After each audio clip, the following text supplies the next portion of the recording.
slower, and we're hopeful that they're starting to turn around. So the glide path is down a little. Yes. I told Gene the other day, I said, now this is based on my own experience, but Okay, we're ready. the thing about enrollment, we're not ready quite yet. That's okay. We'll just record and you guys just start with it. Okay. Anyway, the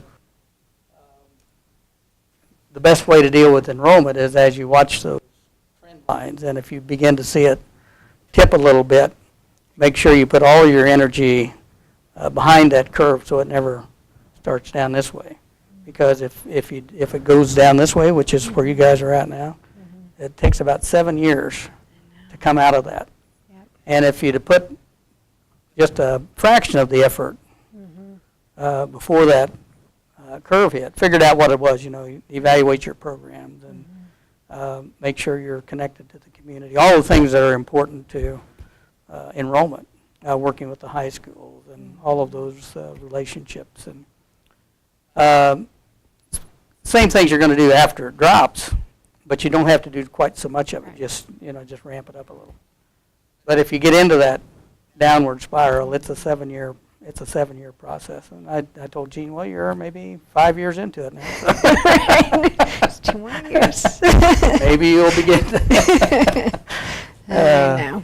Anyway, that's I give you that for nothing. You can have it. I appreciate that. Well, we have it recorded now. Oh, okay, that's right. You have it Yes. recorded? Dan, you recording? Yes. Okay. All right. I think we're ready. Okay. Okay. Sure. All right. Well, like I said, thank you so very much for taking time out of your personal time to come talk to us. Yes, I am on vacation. And retired. And retired, right? yes. Glad And to also be here. on short notice. So we just really appreciate it. I know you talked to Jean, and she would like to be here, but she's vacationing herself. Well, there you go. Yes. So I know that you were president for 15 years here between 1996 and 2011. Can you tell us a little bit about your experience while you were here? It was good. And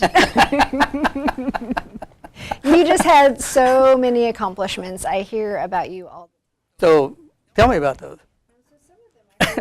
Your major building accomplishments. Ah. Can you talk a little bit about I the see. building that was done?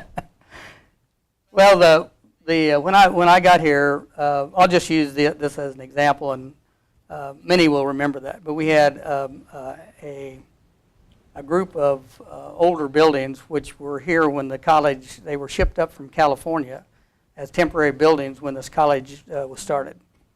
And as buildings grew, they were relocated back on the back lot. There's still one back there.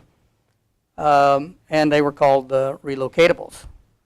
And RLB, RL something, I don't remember, but they are all RL, which meant relocatable. Mm.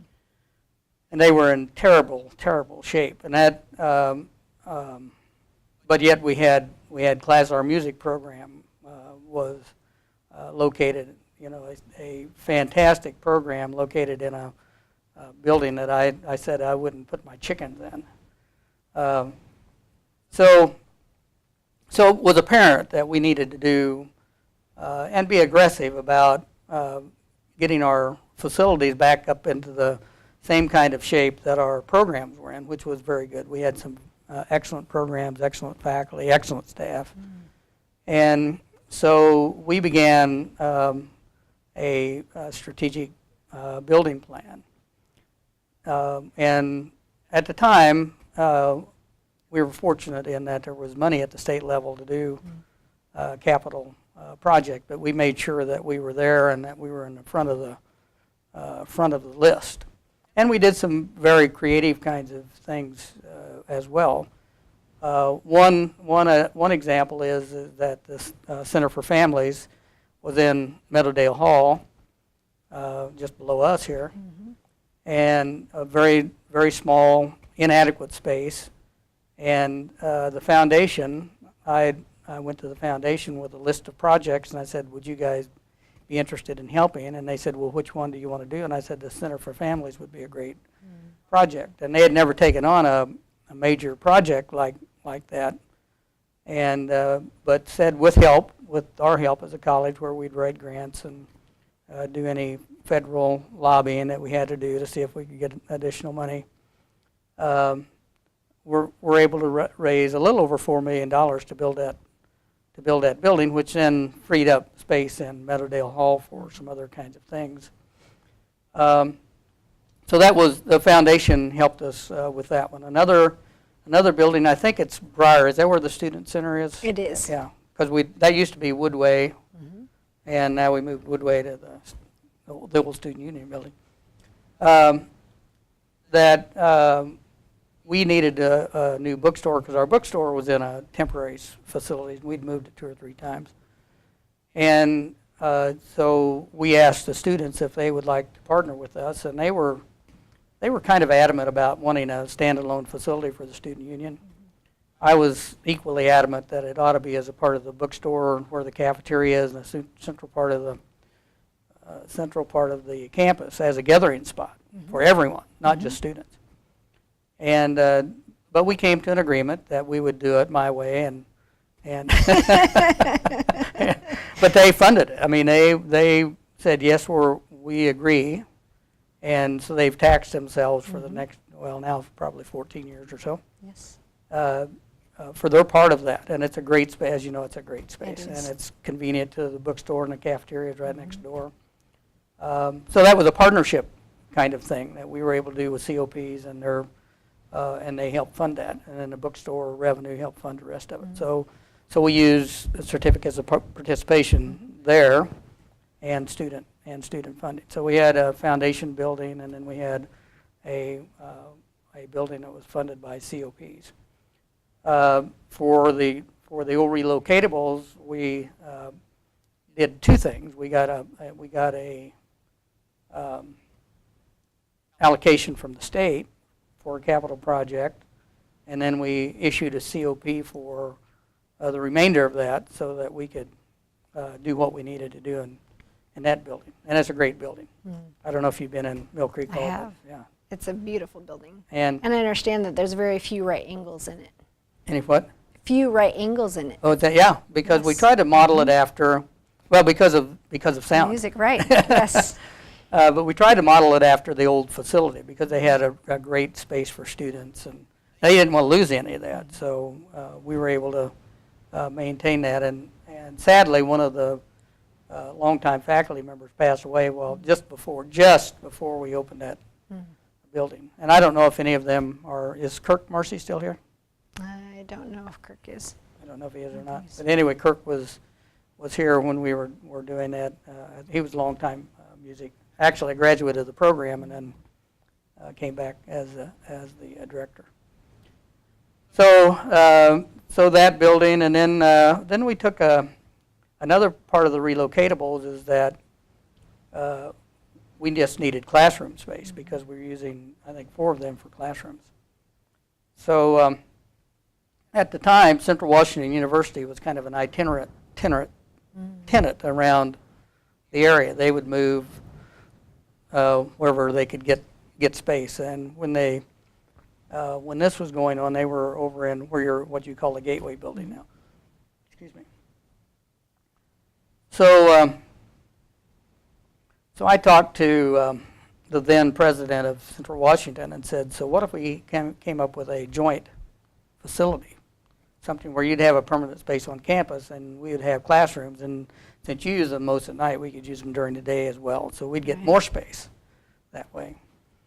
And he said, well, I really like that. He said, I think it's a great idea. And by the way, there was no other joint buildings for Central Washington, although they had attendance centers all over the Western Washington, and but no permanent facility. So he said, well, I'd love to do that, but politics on the Ellensburg campus says I have to support the music building. He said, but if it comes up, I'll be supportive of the idea. And so I was talking to our folks at State Board, and I said, I don't care what you do. If I have to build a wooden building, I'm going to replace those relocatables. And that got them scared. So at the end game, it came together that the Central Washington staff and our staff got together and said, and the State Board, the facility director of the State Board for Community and Technical Colleges Said I just couldn't see building a stick building. And we had a legislative representative, Renee Radcliffe, now Renee Sinclair, who took pictures. We took pictures and blew them up of rotting toilets and all kinds of really bad things. You know, we called them rodents in a ceiling. Some people, when we said rodent, thought they were rats, but they were really squirrels. Oh. So, All right. but we just said rodents. So, you know, do whatever you want to think they are. So, and she took that to the halls of the legislature, and she said people saw me coming, they'd go the other way.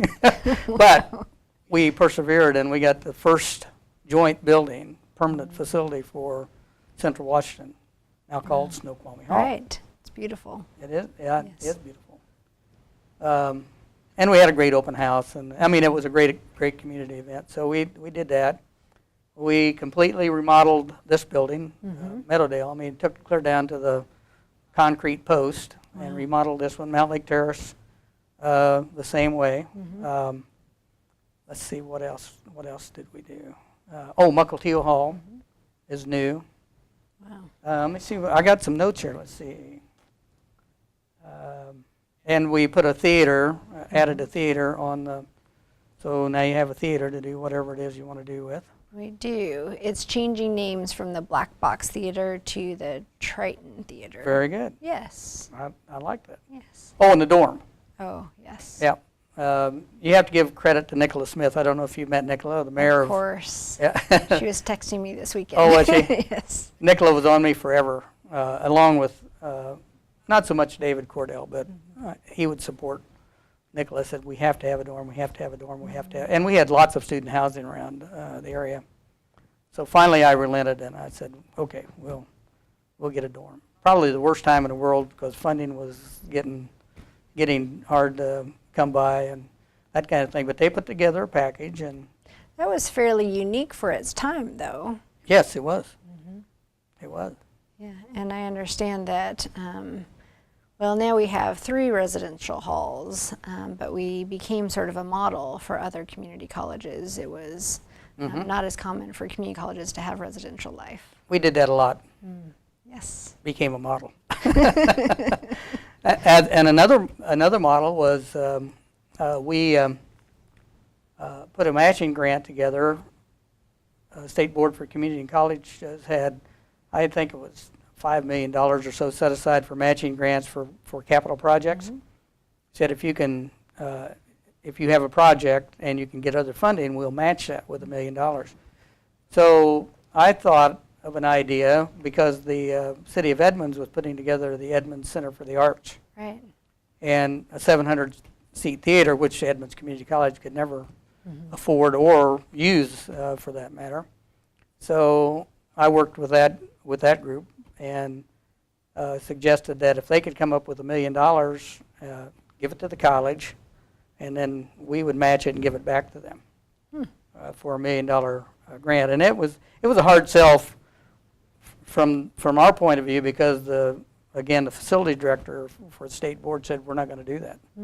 And I said, why aren't you going to do that? And he said, well, here, this reason, this reason, this reason, this reason. I said, so you're telling me if I can get over those hurdles, then you'll do that, right? Let me guess. And he said, no, I'm not going to do that. But so I did, and then I asked for a meeting with then Earl Hale, who was the executive director. And so we met halfway someplace, some restaurant. And he said, you know, I think this is not a bad idea. Community partnerships and gives you use of a facility and that kind of thing, and lots of other people. And so they funded it. That's great. Long story short, we gave the money to the Center for the Arts. We got a discount over the first 20 years, I think it was, Okay. for performances there. I don't know if you use it now or not, but I'm assuming you do. We do. And so that was the first one. There have been many, many more since then throughout the system. That's great. Because it was just good. It was good for the community. It was good for the college. It was good for the state, you know, to see that there are other ideas out there. So we did that one. I understand you also helped us plant the seed for our new STEM building, which we have did more not. than plant the seed. Oh, please tell us. Well, it got on the list Okay. when I was here. Wow. And that's the only reason it's in the queue right now is because it got on the list, and that was difficult to do. So I had to do a little. I would just say it was good bargaining, good negotiating. There, what I did was, Kathy Watcom at that time had a building. I think Kathy was there. That they wanted on the list, their Commons project. And it was below ours. So I was lobbying for Kathy's project because knowing if they supported that one, they would support ours. They had to because we were ahead of them. So we became a team, Yes. basically, and Yes. and those were the last two big capital projects that got on the list. Yes. And now I understand that's a bottleneck there. It is. It will be top of the list for legislative session next year. Well, my sources tell me that we're going to get that. Yes. I like your But sources. you guys are going to have to work at it. Yes. You're going to have to, well, I told Jean what she had to do to right. get that. She has to help because Watcom and I think the system is helping them too because they know it's a bottleneck. It is. So, and then the conference center in downtown Edmonds, I understand you guys sold that though. We did. So did you get good money out of it? That you'd have to talk to Jean about. A couple of $1 million, I think. I think so. Yeah. Yes. But that was a gift. Correct. And we made it work for a number of years. And it came back, give you another couple of $1 million. We had a couple, Ed and Monty Hudson. I don't know if you've heard their name, but look in your list of donors. They gave us more money than, I think the Eckelbargers may have been first, but it's real close. Okay. Because they gave us the conference center. They gave us a home in overlooking. It was in North Edmonds, Meadowdale. It was in Meadowdale. Forget what $800,000 or $900,000 worth there, and then they gave us the conference center plus that home next to it, and the foundation sold that Okay. for $400,000 or $500,000. So they gave a lot to this college, and that so it was a culmination of things. And the conference center didn't work out the way it could have, but still a great asset for the college. Absolutely. So we did that, and Monroe Hall, that was a good story too. Ah. We had can't remember, one of our buildings that we were building we needed parking for, so we were negotiating to buy a property right across the street from us, and then that property became unavailable. They sold it to somebody else. So we came down the street and Monroe and right outside of the Gateway building, and it had the number of spots that we needed, but it also had a building on it. And our workforce development person, Dr. Mosier, she was always pretty entrepreneurial. She said, I want that building. I said, okay. So mostly with grants, but some of our remodeling money, put a new roof on it and then reconfigured it, and it became our advanced manufacturing center. So we bought a parking lot, got a building, got a lot of grants, and put that building together. And we're still doing that. As a matter of fact, they have moved it to the next level, and they're creating a maker space. Very good. For community members, folks from Boeing who just want to have some creative time and play with 3D printers and all the fun tools and activities that we have in that building. Very good, because you have that 3D printer, one of the first ones in the in the state. Yeah. So yeah, Monroe Hall was a good one. Let's see, I think and Linwood Hall. While we never got a major allocation for that, we remodeled it from the basement up. Wow. And it probably still needs infrastructure work. Sure. But that building has been a centerpiece for this college for a long time. Wow, all of that in 15 years? That's Whatever. a lot. That's a lot.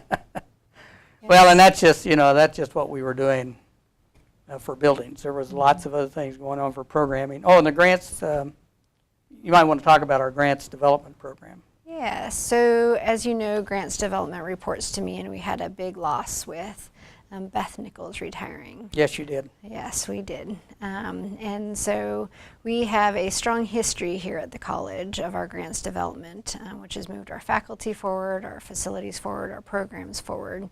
But I know that. Can you talk to us a little bit about your experience when you were president?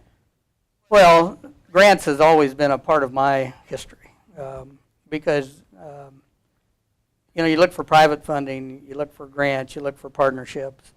And all of that has to work together if you're going to fund the college that you really want or the institution you really want.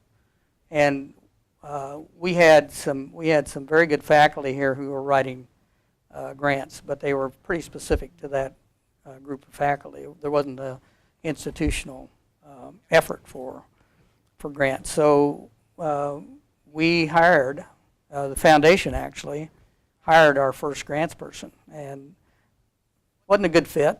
And Beth, then we opened that back up, I think probably 3 years after I got here or so. And Beth was at Skagit then and said she wanted to come down here. So the day she came down here, and I said, so I want a Title III grant.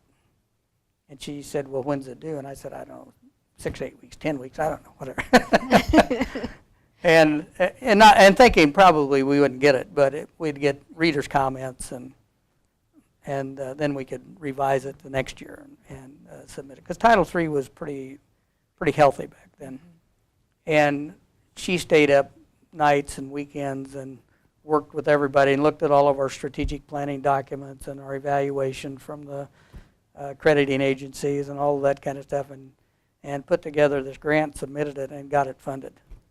First year. That's great. And then the rest, as they say, is history. I mean, she put together a grants team of, as you said, faculty, and that's where the strength of this comes from. If you can get faculty to understand that there's help there for them with sources and techniques of writing and submission times and all of those kind of things, if you can get them to understand that you're here to help them do that, then you've got a great program. And Beth was able to do that. And my part of that was I just go into her office once in a while and said, so what do we got going now?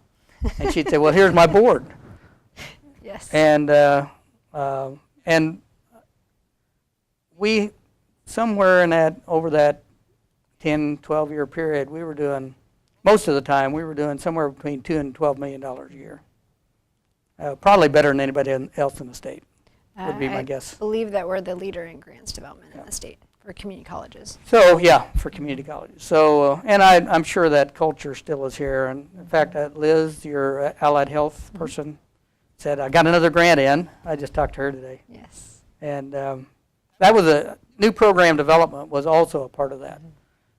Because you couldn't start them without funds of some sort. And either self-support, you'd save some of your self-support money back and start new programs, or grants, and you could start new programs. And that allied health program was started from whole cloth. There was nothing, absolutely nothing. There was no space, there was no program, there was no curriculum, there was no faculty.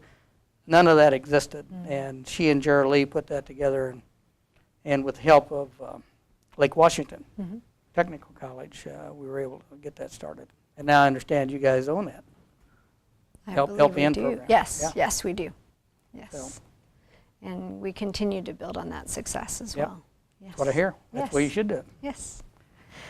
So I continue to hear how supportive you were of the employees here at the college, that you enjoyed walking around and talking to individuals. Talk about your experience with our employees and how much they meant to this college. Well, you know, the employees, faculty and staff, and I'd make the rounds through faculty offices and then over the train of the college every day when I was here. And we'd talk about grandkids, and we'd talk about kids, and we'd talk about cars, and we'd talk about everything, and just to see how are you doing, anything you need to do. And if they had issues, I would say, well, you probably ought to go talk to your supervisor and see if you can get that worked out. If you can't, let me know and we'll take care of that for you, or at least we'll explore it. And made lots of great friends. I know you're not supposed to have friends when you're, but lots of great friends in that. And I just enjoy doing it. I think it's good for morale, of course, when people can unload on you if they want to. Sure. Or they can tell you the good things are happening, which was more the case. Have you seen what we've done? I said, I have, and it's great. Keep doing it. That's great. But yeah, that was just something I enjoy doing. Something I've done that I did all my career. And people seem to like seeing me out there because, and I think it's important for the president to be visible. I agree. So. And students, you interacted with students also. Do you have any favorite student success stories? Well, a couple. We had a young woman, I believe she was from Africa, and she had two little girls, just precious little girls, and they would come in my office and sit in my chair and say they were president now. And I said, I think you will be. I think you can be president if you want to be president. And she was a victim of domestic abuse, and while I was here, she was doing very well. My guess is that she graduated and moved on to a four-year university and did well. And then we had a young woman who was a member of the student government when I first got here, and she was a single mom, probably 18 years old, didn't have a lot of support from home, and this was her family. Kind of thing, and it took her a while, but she graduated and then went on to the UW Bothell and graduated, and now's doing very well. So I mean, there were hundreds, thousands probably of those kind of students that had worked hard, had good success, went on to have great careers, and are successful and happy. I think. Yes. That's my story anyway. It's a good story. Yeah. But Jack, I also know that you were not just inwardly focused, although everybody raves about your presidency. I know another commitment you had. Not everyone, but. Everyone that I've. Oh, everyone you've. Okay. But you were also very committed to community outreach and community engagement. Can you talk about your experiences in building partnerships? Well, this community was uncommonly supportive, I think. The chambers, the Rotaries, the Lions clubs, the arts groups were just really very, very supportive of this college when I first got here. And I felt like we needed to be more outwardly focused as an institution than I believed we were then, and so made it a point to be active in the community, and I was, as I mentioned to you earlier, I was chair of almost every group in this community and the county. Did a lot of work outside of the college, just because I think that's what community leaders should do. And if you're president of a community college, you really are one of the community leaders. And as a result of that, and some really good work from Dr. Mosier and her team in business and industry, we were able to put together what I think has been a very successful program at the Washington Aerospace Training Center on Payne Field. Yes. And again, that program started with nothing, absolutely nothing. Have you been out there recently? But I was out there 2 years ago. I may go back out. It's amazing. It's incredible. Yes, and it continues to grow. Well, that's good. Yes. That's good. But that was a building that was condemned. Lots of the space you couldn't use. We had no equipment. We had no personnel. We had an idea. And that idea was the water center.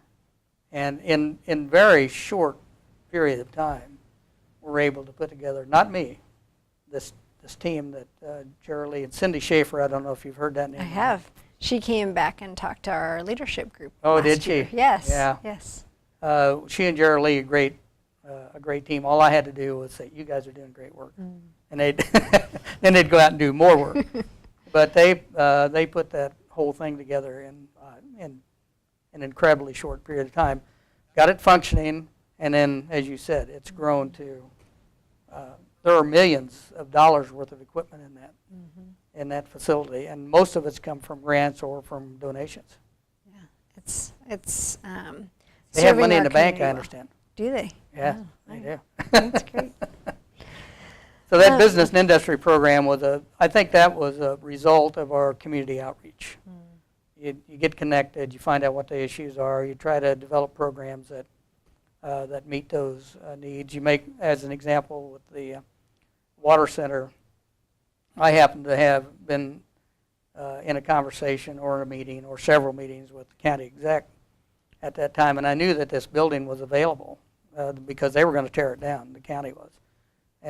And I said so, and we were working with the Aerospace Alliance, and so I said to Dr. Mosier, I said, so why don't you just have the county give that building to the Aerospace Alliance, and then they can contract with us to do the training. Because politically, it wouldn't have done very well if they'd have given us the building because it was an average territory. So, Right. but they gave it to the Aerospace Alliance, and then they contracted with us. That was a little controversial, but it was needed. The training program was definitely needed. And still is. Still is. So, Yes, most definitely. so that was an interesting time. You've mentioned throughout our conversation your involvement with the foundation. You're a Heritage Club member. Can you tell us about the importance of being a Heritage member? Well, I think it's important to model good behavior, which I think is giving to the college. And the more, I don't know what the standard is for Heritage Club members, but I think if you give something every year to the college, and it goes to great uses, mostly scholarships, helping students, which then helps the health of our community. How can you go wrong? And you get a tax break. Yes. So things like your planned giving, your estate planning, as an example. My wife Elaine and I have an estate plan that gives the college when we pass on, and the college gets some money. So I think, and it didn't hurt us a bit to do that. I mean, it was easy for us to do that. And I think there are a lot of people out there that bought these insurance plans when they were young. Sure. Now their kids are gone. You really don't need that. So why not give it to some worthy cause like Edmonds Community College? Well, we appreciate And if you it. give enough of that, then you can get in the Heritage Club, and then That's you can right. talk to others who have done the same thing. And then you can go out and market that to your other friends, and they can do the same thing. Well, and it all benefits students. Yep, Yes. exactly. Students.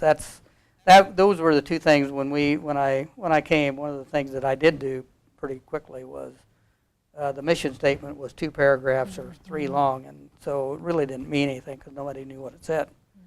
And we revised that. We, meaning the whole community, which was not an easy thing to do, to include everything that everyone wanted in that. But it basically came down, we're here to serve our students and our diverse community. And that was basically it. And everyone could remember that. Yep. So I think that's what it is all about. Community and your students, or students and your community. You can put it either way you want. Yes. It works both ways. It does. So. It does. So as you know, we're about to celebrate our 50th anniversary. We're very excited. We're doing a couple of things, reflecting on the past, so having conversations with individuals who have had a connection like yourself, but we're also thinking about the future. What advice would you give our college as you look to the next 50 years? I rarely give advice. I have an opinion or two. Oh, please. What would be your opinion? My opinion is you just have to work harder and work smarter. You've got to get more people engaged in the activities of the college. This really is I think, a watershed time for community and tech, for higher ed in general, is that there's not the support out there that there once was. That it's just a given that you go on to higher ed after high school. That's not the case anymore.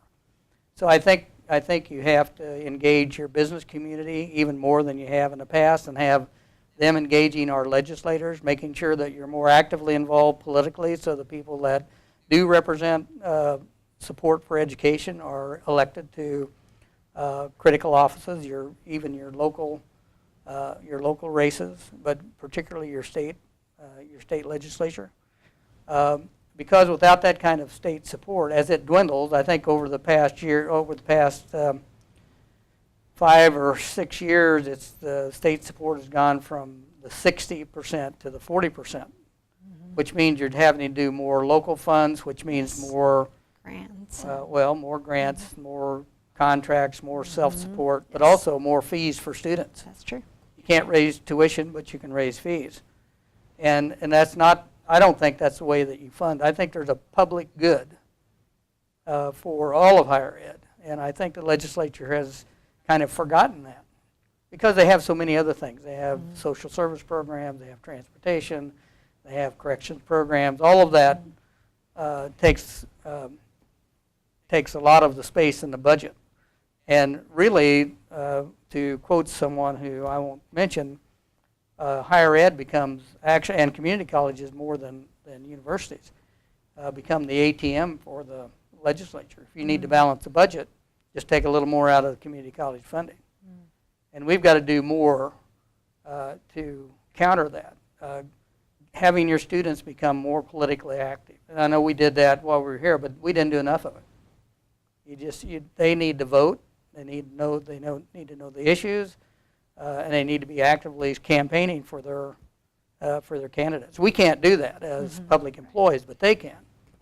And so those are the kinds of things that I would suggest, that my opinion is that they would help. And private sources of funding are going to be even more critical. The things you're doing with the foundation, the things you do with grants and contracts are going to be critical. Now, they're not going to be nice to haves. They're going to be critical things to have in the future. So your job just got harder. It did. I think it was hard when I came in. No? No, it's getting harder. Getting harder. It may have been hard when you came in, but I want to acknowledge, though, particularly the Board of Trustees that hired me.